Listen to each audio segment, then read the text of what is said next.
విశాఖపట్నంలో వైఎస్ఆర్సీపీ కార్యాలయాన్ని ప్రారంభించారు. విశాఖ నగర వైఎస్ఆర్సీపీ కార్యాలయాన్ని ఉత్తరాంధ్ర రీజనల్ కోఆర్డినేటర్ విజయసాయిరెడ్డి ప్రారంభించారు.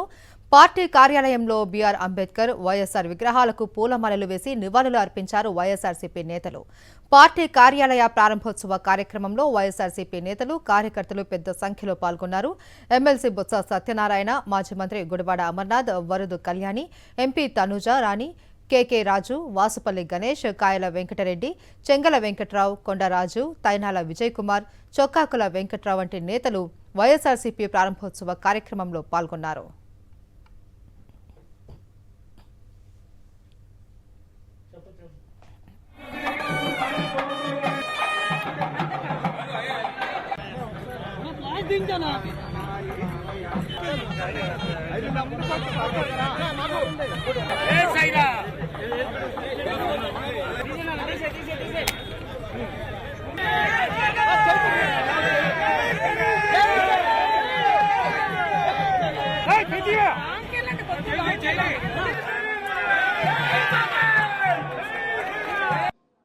ప్రభుత్వం సహజంగా అన్ని రాజకీయ పార్టీలకు కేటాయించినట్టుగానే మనకు కూడా మన పార్టీకి కూడా కొంత స్థలాన్ని అప్పుడు పెద్దలు విజయసాయిరెడ్డి గారు అప్పుడు రీజనల్ కోఆర్డినేటర్గా ఉన్నప్పుడు కేటాయించడం, దానికి సంబంధించినటువంటి నిర్మాణాలు అన్నీ కూడా చేపట్టడం, కావాల్సినటువంటి ఫీజులు చెల్లించడం, ఇవన్నీ జరిగిన తర్వాత మనం అధికారం కోల్పోయిన వెంటనే మన పార్టీకి సంబంధించినటువంటి అన్ని జిల్లాల్లో ఉన్నటువంటి మన పార్టీ కార్యాలయాల మీద డిమాలిషన్ నోటీసులు ఇచ్చి వాటిని ఏ రకంగా రద్దు చేయాలనో, ఏ రకంగా వాటిని కోల్చాలనో ఇప్పుడు ఉన్నటువంటి కూటమి ప్రభుత్వం ప్రయత్నం చేసినటువంటి క్రమంలో వాటన్నిటిని కూడా